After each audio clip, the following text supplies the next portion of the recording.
बिस्मिल्लाहिर्रहमानिर्रहीम। Brain train के platform से मैं हूँ फरजाना शाहीन। आज हम बात करेंगे द 4 इंग्लिश सेंटेंस टाइप्स, यानी 4 किस्में। इंग्लिश में जुमलों की 4 किस्में हैं, उनके बारे में बात करते हैं। There are 4 types of English sentence classified by their purpose, यानी उनके मकसद के हिसाब से। ये जो सेंटेंस की टाइप्स हैं कि जिस तरह से उसको यूज करते हैं हम, तो किस मकसद के लिए इस्तेमाल करते हैं, उस हिसाब से इसकी 4 किस्में हैं। First one is declarative sentence. इसको हम स्टेटमेंट भी कहते हैं। देन इंट्रोगेटिव सेंटेंस, जो कि क्वेश्चन कहलाता है। देन इम्पेरेटिव सेंटेंस, जो कमांड, हुक्म जिसको हम कहते हैं। एक्सक्लेमेटिव सेंटेंस, जो कि एक्सक्लेमेशन होता है। अब इनकी एक्सप्लेनेशन आपको नेक्स्ट में आपको बताती हूँ कि ये क्या होते हैं, इनकी डेफिनेशन, और फिर बाद में इनकी एग्जांपल्स भी आपको बताऊंगी। तो देखिए, जब है डिक्लेरेटिव, अब इसका फंक्शन क्या है, ये इसकी किस्म है, फॉर्म है, फंक्शन इसका क्या होगा, और फिर इसकी एग्जाम्पल। ये एक स्टेटमेंट होती है, जैसे कि पहले मैंने बताया। स्टेटमेंट यानी एक बयान। बयान आप, ये सेंटेंस जो है, सेंटेंस की ये किस्म, इट टेल्स अस समथिंग, कोई बात बताती है, कोई हमें इंफॉर्मेशन देती है, दैट्स इट, कुछ बता दिया। For example, Farhan likes mangoes, एक इंफॉर्मेशन दे दी, दैट्स कॉल्ड स्टेटमेंट। और एंड जो है इसका, फाइनल पंक्चुएशन कहते हैं कि आखिर में क्या आएगा, फुल स्टॉप, एंड पे फाइनल पंक्चुएशन। इसके डिक्लेरेटिव जो फॉर्म ऑफ सेंटेंस है, इसमें एंड पे फुल स्टॉप होता है। Then the next form is interrogative, यानी क्वेश्चन, सवाल पूछा जाता है इसमें। It asks us something, इस सेंटेंस में कुछ पूछा जाता है। जैसे कि Does Farhan like mango? Does Farhan like mangoes? क्या फरहान को मैंगोज पसंद है, पूछा जा रहा है यहाँ पे इंफॉर्मेशन। और क्वेश्चन मार्क जो है वो एंड में होता है, यानी ये जरूरी है। ये चीजें एंड पे भी आपने याद रखना। फाइनल जब सेंटेंस फिनिश होता है तो उसके एंड में आपने क्या लगाना है। एग्जाम्स में, यानी पेपर्स में, जब आप स्टडी कर रहे हैं तो इन चीज़ों की बहुत इंपॉर्टेंस होती है। इसकी वजह से आपके मार्क्स जो है वो डिडक्ट हो सकते हैं, सो रिमेंबर दैट। और एक इम्प्रेशन यानी इन्हीं की वजह से पड़ता है। अगर क्वेश्चन मार्क एंड पे नहीं होता तो उससे फिर डिफरेंट जो है वो उसकी वैल्यू हो जाती है, या कह लीजिए उसका इम्प्रेशन डिफरेंट आता है कि क्या पूछा गया है या बताया गया है। थर्ड फॉर्म है इम्पेरेटिव। इट्स कमांड, यानी हुक्म देना किसी चीज का। It tells us to do something, इसमें कहा जाता है कुछ करने के लिए। फॉर एग्जाम्पल, स्टॉप, रुक जाएं। और या हो सकता है क्लोज द डोर, दरवाजा बंद करो। अब इसमें आप देख रहे हैं दो तरह के सेंटेंस हैं।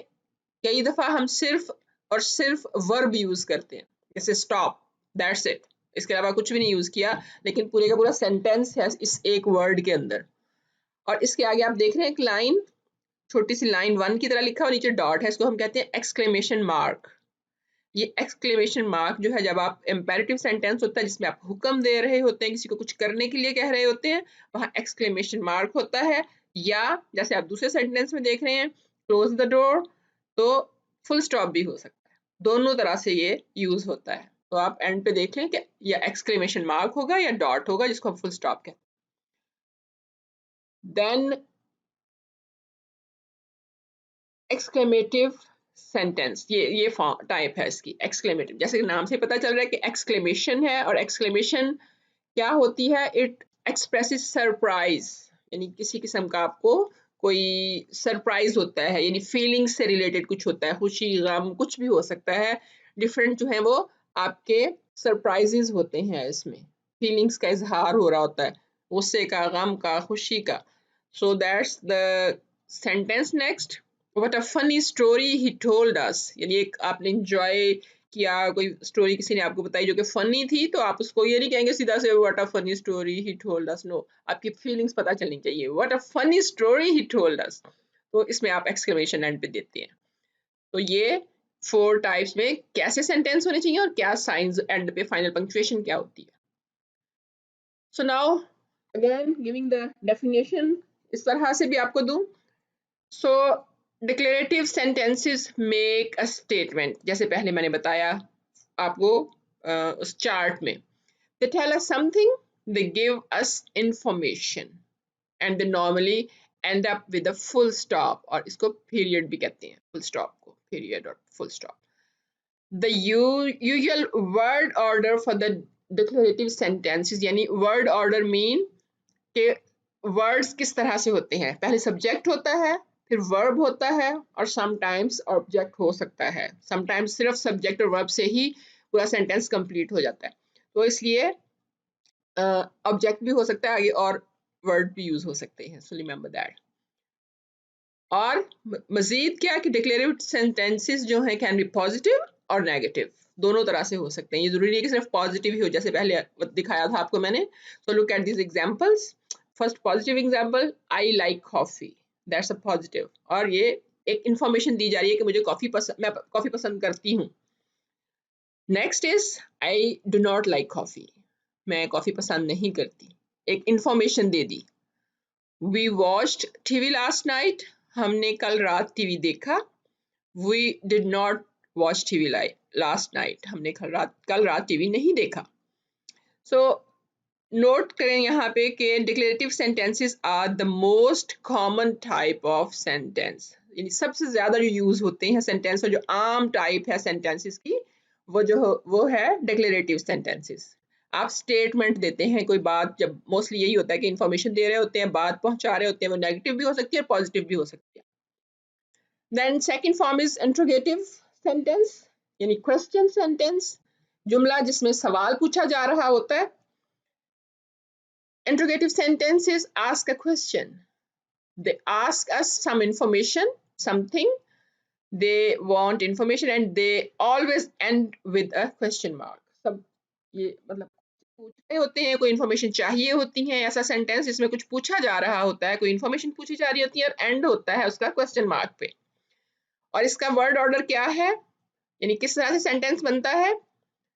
शुरू में कई दफा WH वाले मैंने आपको पहले भी बताया था एक वीडियो में कि WH क्वेश्चन, या like what, when, where, who, ये क्वेश्चंस जो वर्ड होते हैं ये WH वर्ड्स कहलाते हैं क्वेश्चंस के लिए. ठीक है. उसके बाद फिर ऑक्सिलरी होता है. ऑक्सिलरी यानी is, are, am, was, were, do, did, ये विल, शैल, ये सारे ऑक्सिलरी वर्ड्स होते हैं, ये होते हैं. और इसके बाद सब्जेक्ट होता है. Then verb, verb action word जो वर्ब वाला होता है, जिसमें आप काम जाहिर कर रहे होते हैं. तो क्वेश्चन इस तरह से बनता है, इसका सीक्वेंस ये होता है, ऑर्डर ये होता है. ठीक है. और एंड पे फिर वही क्वेश्चन मार्क होगा लास्ट में. So you can see here also these can also be positive and negative. ये भी पॉजिटिव और नेगेटिव दोनों होते हैं. क्वेश्चन के लिए पॉजिटिव सेंटेंस क्या है, पॉजिटिव मीन के उसके अंदर नॉट यूज नहीं हो रहा, इसलिए पॉजिटिव है, परंतु वो क्वेश्चन है. ठीक है. डू यू लाइक कॉफी, क्या आपको कॉफी पसंद है, आप कॉफी पसंद करते हैं. डोंट यू लाइक कॉफी, क्या आप कॉफी पसंद नहीं करते, तो ये नेगेटिव है. Do you like coffee, positive sentence. Don't you like coffee, negative interrogative sentence, यानी नेगेटिव भी है इंट्रोगेटिव भी है, क्वेश्चन भी पूछा जा रहा है. Then why did you go, why did you go, आप क्यों गए. व्हाई डिडंट यू गो, आप क्यों नहीं गए. So both type of positive and negative.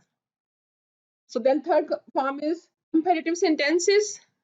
Imperative sentence क्या होता है, कमांड, यानी हुक्म, किसी चीज को करने के लिए कहा जाता है. They tell us to do something and they end up with a full stop, period और exclamation mark. जो इसको exclamation point भी कहते हैं, exclamation mark भी कहते हैं.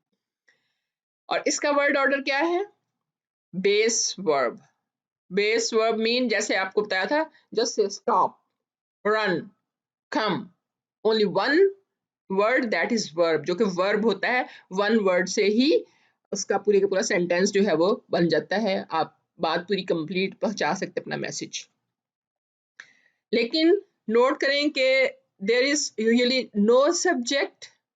क्यों नहीं होता ये सब्जेक्ट, आपने सोचा? बिकॉज इट्स अंडरस्टूड कि ये आप हैं, जो सामने शख्स होता है ऑर्डर उसी को दिया जा सकता है। जब मैं कहूँगी स्टॉप, जो सामने शख्स होगा उसको कहूंगी that one is you, so that's why mostly ये यूज नहीं होता। लेकिन अगर कहीं पे हो रहा होगा इस्तेमाल तो वो जैसे पिछली मैंने एग्जांपल में बताया आपको सब्जेक्ट भी हो सकता है साथ साथ। सो इसके भी पॉजिटिव और नेगेटिव दोनों तरह के इंपेरेटिव सेंटेंसेस होते हैं। जैसे पॉजिटिव में स्टॉप, रुक जाए, डू नॉट स्टॉप, ना रुकें, तो यहाँ पे मना किया जा रहा है तो इस वजह से नेगेटिव कहलाएगा। देन गिव हर कॉफी, उसे कॉफी दो, डोंट गिव हर कॉफी, उसे कॉफी मत दो। तो इस तरह से ये पॉजिटिव और नेगेटिव दोनों तरह के आप यूज कर सकते हैं कमांड के लिए, किसी को हुक्म देने के लिए। They are imperative sentence. Fourth kind is exclamative sentence, यानी एक्सक्लेमेटिव जैसे मैंने पहले बताया एक्सप्रेस स्ट्रॉन्ग इमोशन और सरप्राइज, मतलब बहुत ज्यादा आप इमोशंस उसमें शो करते हैं या आपको किसी किस्म की हैरत महसूस हो रही होती है, कोई चीज आपको डिफरेंट लगती है, तो उनको हम एक्सक्लेमेशन जो है वो एक्सक्लेमेशन भी कहते हैं, एक्सक्लेमेटिव सेंटेंस भी कहते हैं, एक्सक्लेमेटिव।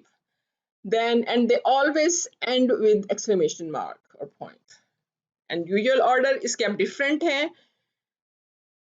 व्हाट, देन एडजेक्टिव उसके बाद आ सकता है, नाउन, फिर सब्जेक्ट और देन वर्ब, या फिर हाउ और adjective, then adverb, then subject and उसके बाद वर्ब। तो कुछ एग्जांपल्स हम देखते हैं आगे। What a liar he is, यानी कितना झूठा है वो, मतलब आप सीधा सीधा नहीं पढ़ सकते हो what a liar he is, no, मतलब इसमें आपकी फीलिंग्स, आपकी आवाज के उतार चढ़ाव से पता चलना चाहिए कि आप क्या कह रहे हैं। What a liar he is. Then what an exciting movie it was, मतलब बहुत कितनी मतलब एक्साइटिंग मूवी थी जो हमने देखी, इसके लिए यहाँ पे इस्तेमाल हो रहा है। तो अब एक्साइटिंग इसमें जो है वो एडजेक्टिव यूज हो रहा है और मूवी उसके अंदर नाउन है, और आगे फिर उसके बाद इट जो है subject and then verb. How he lied, मतलब वो कैसे झूठ बोला उसने। अब इसमें डिफरेंट, आप गुस्से से भी कह सकते हैं, आप हैरत से भी कह सकते हैं, तो इस तरह से ये यूज होगा। Then how exciting the movie was, first था what an exciting movie it was, now how excited the movie was, मतलब डिफरेंट फीलिंग्स यहाँ पे डिफरेंट अंदाज में जो एक्सक्लेमेशन वाले सेंटेंस होते हैं आप उनको यूज कर सकते हैं। सो यहाँ पे थोड़ा सा और एक्सप्लेन करूं, there are 4 types of sentence, हम ऑलरेडी सारा कुछ कर चुके हैं। जैसे ही प्लेड, ये कौन सी टाइप थी? डिक्लेरेटिव, जिसको हम स्टेटमेंट कहते हैं। डिड ही प्ले, ये कौन सी थी? इंट्रोगेटिव, जिसको हम क्वेश्चन कहते हैं। Then play, it was imperative, yes, command, हुक्म दिया जाता है। हाउ ही प्लेड से एक्सक्लेमेटिव है, यानी एक्सक्लेमेशन, एक इसमें आप फीलिंग्स का इजहार कर रहे होते हैं, एक्सप्रेशंस होते हैं आपके। तो यहाँ पे आप देख सकते हैं कि form and function of above sentences जो अभी आपको मैंने बता दिए, डिक्लेरेटिव स्टेटमेंट है, इंट्रोगेटिव क्वेश्चन है, then imperative it is command, and exclamative is a exclamation. Now let's see that functions and forms do not always coincide, and especially with the change in intonation, एक जैसे नहीं हमेशा रहते। ये जो आपने हमने 4 टाइप्स सीखी हैं, समटाइम्स हम सेंटेंस बोलते हैं लेकिन जरूरी नहीं है कि यही टाइप्स हों वो उसकी, जब वो सेंटेंस बोला जा रहा है वो डिफरेंट हो सकते हैं। और डिफरेंट क्यों होते हैं? आपकी आवाज के उतार चढ़ाव की वजह से वो डिफरेंट हो सकते हैं, आपके बोलने के स्टाइल से वो डिफरेंट हो सकते हैं। जैसे एक स्टेटमेंट है, उसको कमांड में चेंज किया जा सकता है। अगर आप कहें you will now start your work, आप कमांड कर रहे हैं। अगर एक सिंपल इंफॉर्मेशन है आप कह सकते हैं कि यानी you start your work, you will start your work, लेकिन कमांड के अंदाज में एक स्टेटमेंट है सीधी सीधी और आप इस तरह से कह रहे हैं। वरना कमांड जैसे आपको बताया था कि वरना मोस्टली सब एक वो वर्ब ही होता है। So you can see the difference here. You will now start your work, so it's a command. फिर इंट्रोगेटिव सेंटेंस जो है वो एक्सक्लेमेशन में चेंज हो सकते हैं। जैसे अगर हो can Salman play the piano, ये क्वेश्चन है, बट इफ वी से wow can Salman play the piano, आप देखते हैं कि वो पियानो बजा रहा है, तो देन मतलब हैरत से यहाँ पे एक्सक्लेम किया जा रहा है कि ओ मतलब आप जो है सलमान वो पियानो प्ले कर सकता है। तो in the same way statement जो है वो इंट्रोगेटिव भी हो सकती है, यानी एक सिंपल सेंटेंस है लेकिन बोलने के अंदाज से वो एक क्वेश्चन भी हो सकता है। अगर हम ये नीचे वाला सेंटेंस पढ़ें, Karachi was capital city of Pakistan, लेकिन अगर आपके कहने का अंदाज मुख्तलिफ हो जाएगा तो वो क्वेश्चन बन जाएगा, Karachi was capital city of Pakistan, तो it's a question. So I hope कि आपको समझ आ गई होगी। समझ आई है या नहीं इसका अंदाजा थोड़ा सा, ओनली मैंने मिनी क्विज रखा है, थोड़े से क्वेश्चंस हैं, ओनली 3, तो लेट्स सी कि आपको पता चलता है कि नहीं। आपके सामने ये क्वेश्चंस हैं, आप पॉज कर सकते हैं और उसके बाद आप जो है वो आंसर्स गैस कर लीजिए और फिर चेक करें कि हाँ जो आपने गैस किए थे वो ठीक है कि नहीं। So let's see, let's start. Which sentence type is the most common? अगर आपको याद हो मैंने पहले बताया था आपको इनमें से कौन सी है, डिक्लेरेटिव, इम्पेरेटिव और एक्सक्लेमेटिव। सो लेट्स सी आपका सही है या नहीं। It's declarative. सो आप चेक कीजिए आपका ठीक था या नहीं था। Number 2, who went to the party? Which sentence type is used? ये कौन सी सेंटेंस टाइप है? Who went to the party, it's interrogative, question पूछा गया है, यस, परफेक्ट। थर्ड है, which sentence type does not usually use a subject? कौन सी किस्म है सेंटेंस की जिसमें आम तौर पर सब्जेक्ट यूज नहीं होता? डिक्लेरेटिव, इम्पेरेटिव और इंट्रोगेटिव। कौन सी? इम्पेरेटिव, जिसको आप कमांड भी कहते हैं, हुक्म देना। Yes, that was the answer. आपके कितने सही हुए नीचे कमेंट्स में जरूर लिखिएगा ताकि पता चले कितनी समझ आई। और किसी किस्म के कोई क्वेश्चंस हो आप कमेंट्स में लिख सकते हैं और मुझे पूछ सकते हैं, और किसी किस्म की इंफॉर्मेशन आपको चाहिए तो आप वो भी कमेंट्स में लिख सकते हैं। देखते रहिए, शेयर कीजिए, लाइक कीजिए, सब्सक्राइब कीजिए और बेल आइकन दबाना मत भूलिए। तो नेक्स्ट वीडियो तक के लिए अल्लाह हाफिज़।